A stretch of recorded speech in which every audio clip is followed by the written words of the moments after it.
Friends, welcome to my channel stories by Garima Kushwaha. दोस्तों, जैसा कि आप जानते हैं, मैं हर रोज़ आपके लिए अलग अलग और रहस्यमयी कहानियाँ लेकर आती हूँ और कुछ इसी तरह की एक कहानी मैं आज भी आपके लिए लेकर आई हूँ। तो चलिए शुरू करते हैं हमारी आज की वीडियो। कुछ समय पहले की बात है। जे, विल और रूट एक दूसरे के बहुत ही अच्छे दोस्त थे।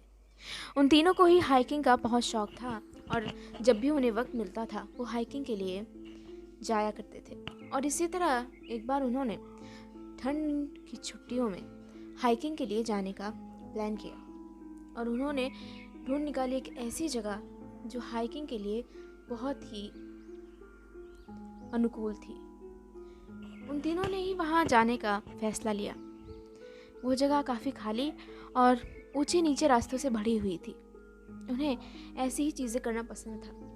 उन तीनों ने जल्दी ही अपना बैकपैक तैयार कर लिया और वो सभी ज़रूरी चीज़ें रख ली जो उन्हें हाइकिंग के लिए ज़रूरी लगी। उन्होंने वो सभी चीज़ें रखी और उसके बाद वो तीनों एक ट्रेन से उस जगह पहुंचे जहां उन्हें जाना था और उसके बाद पैदल चलते हुए उस गांव की तरफ जाने लगे जहां उन्हें हाइकिंग के लिए जाना था। असल में वो एक जंगल था जो एक छोटे से गांव से घिरा हुआ था। जब वो उस गांव में पहुंचे तो उन्होंने रास्ते का पता करने के लिए कुछ लोगों से पूछताछ की और जब उन्होंने उनसे पूछताछ करनी शुरू की तो लोगों ने उन्हें अजीब नज़रों से देखा, पर किसी ने भी उनसे कुछ नहीं कहा। और कुछ ही देर बाद जब वो आगे बढ़े उन्हें उन्हीं की उम्र के दो लड़के नज़र आए और उन लोगों ने उनसे भी बात की और उनसे रास्ता पूछा। और जब वो उनसे रास्ता पूछकर आगे बढ़ने लगे तब अचानक ही उनके कानों में उन दोनों लड़कों की बातचीत की आवाज़ आई।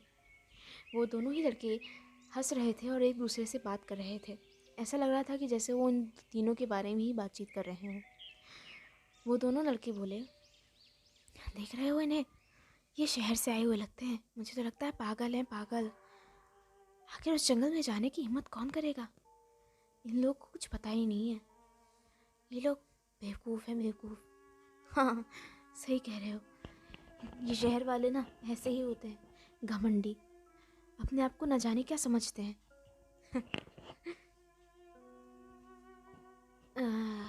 जी, तुमने कुछ सुना? हाँ सुना, पर छोड़ो इन बातों को, नज़रअंदाज करो। हम आगे बढ़ते हैं।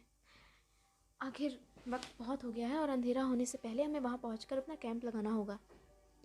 उन तीनों को जंगल का रास्ता पार करते हुए काफ़ी वक्त हो गया और शाम ढलने लगी।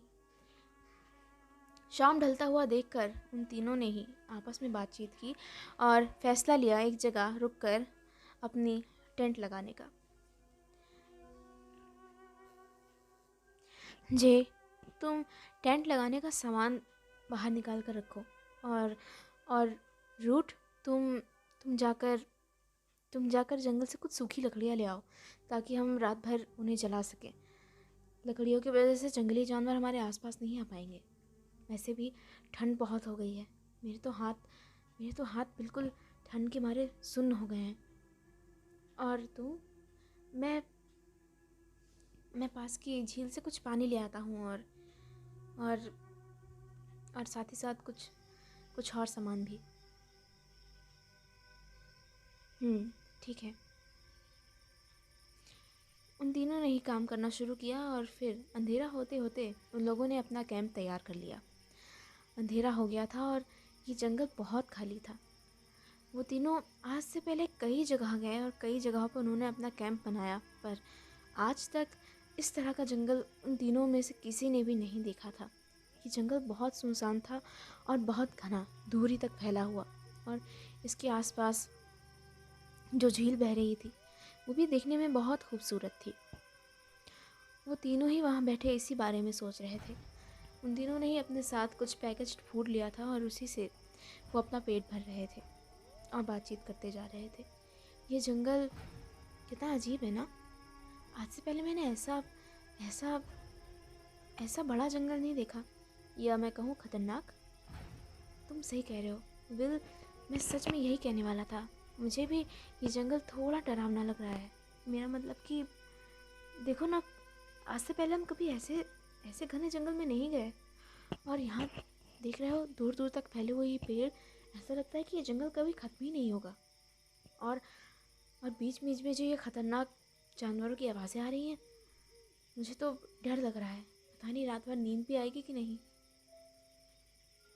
अ, चिंता मत करो, हम तीनों हैं तो साथ ही, ये अच्छी बात है ना। हाँ। इसी तरह बातचीत करते करते काफ़ी वक्त बीत गया। उन तीनों ने खाना ख़त्म करने के बाद अपने टेंट में जाकर सोने का फ़ैसला लिया। आग अभी भी जल रही थी। वो तीनों ही अपने टेंट में जाकर लेट गए। रात के वक्त अचानक जे की नींद खुली, और जब उसकी नींद खुली तब उसने अपने बगल देखा। उसने वहाँ से रूट को गायब पाया। रूट कहाँ गया? विल, क्या तुमने रूट को देखा? अ,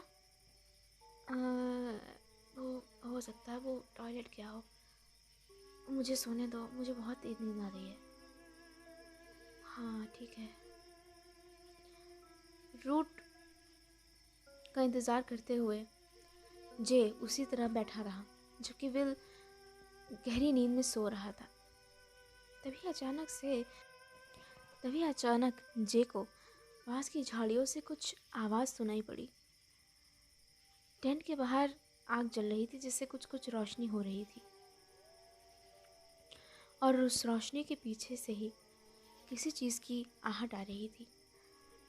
जे ने टेंट का चेन हल्का सा खोला और किनारे से बाहर झांकने की कोशिश की, और जब उसने बाहर देखा, वो ये देखकर बहुत घबरा गया। कोई अजीब झाड़ियों के पीछे से उनकी टेंट की तरफ झांक रहा था, और उसने उस जीप की शक्ल देखते ही फौरन अपने टेंट का दरवाज़ा फिर से उसी तरह बंद कर दिया और अंदर आ गया, और उसने विल को जगाया। विल, विल, ओह क्या हुआ? तुम सो क्यों नहीं रहे हो? कितना वक्त हो गया है, रूट अभी भी नहीं आया। मैंने अभी एक अजीब चीज़ देखी। क्या देखा तुमने? एक अजीब जानवर। वो किसी आम जंगली जानवर जैसा नहीं लग रहा था। ऐसा लग रहा था कि मानो वो सिर्फ हड्डी का ढांचा हो। उसका चेहरा उसका चेहरा मैं क्या बताऊँ तुम्हें, जैसे जैसे किसी हिरन की हड्डियाँ हो, या किसी वैसे ही जानवर की हड्डी। उसके सर पर सींग थे, और वो बहुत पतला था, और उसकी हाइट बहुत ज़्यादा थी। तुम्हें किसी चीज़ को देखकर भ्रम हो गया होगा। मुझे सोने दो। वो दोनों बात कर ही रहे थे कि तभी अचानक से उन्हें जंगल में किसी के चिल्लाने की आवाज़ आई। जय, मदद करो मेरी। जय, मदद करो मेरी। हेल्प। ये किसकी आवाज़ थी? विल? हाँ, मैं भी उसे सुन रहा हूँ। कहीं वो रूट की आवाज़ तो नहीं? हाँ, ऐसा हो सकता है। मैं कब से तुमसे यही कहना चाह रहा हूँ। वो बहुत देर से वापस नहीं आया, कि हमें उसे चलकर देखना नहीं चाहिए? हाँ, तुम ठीक कह रहे हो। ठीक है, फिर चलो चलो हम बाहर चलते हैं। ठीक है, मुझे मेरा जैकेट पहनने दो। हाँ, जल्दी चलो बाहर चलते हैं। प्लीज मेरी मदद करो। चलो जल्दी। विल, वक्त मत गवाओ। मुझे पता नहीं क्यों ये बिल्कुल रूट की आवाज़ लग रही है, और वो मेरा नाम भी ले रहा है। हाँ, सच कह रहे हो। चलो। हाँ, बाहर बहुत ठंड है। लग रहा है ओस गिर रही है। हाँ, बहुत तेज़ हवा चल रही है। मुझे बहुत ठंड लग रही है।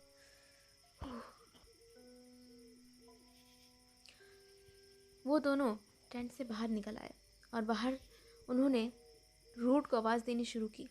Root, Root, Root, Root, Root. जय, जय मेरी मदद कर। उन्हें रूट की आवाज़ आई। वो जंगल में और आगे तक चलते चले गए, और आगे जाने के बाद उन्हें झाड़ियों में कुछ हिलता सा नज़र आया और जब वो उसके करीब गए तब उन्होंने देखा वो रूट था। उसकी हालत बहुत बुरी थी। उसका शरीर पूरी तरह से ज़ख्मी था। उसकी एक टांग किसी ने घुटनों से तोड़ दी थी और और एक बाह का पूरा मांस उखाड़ दिया था।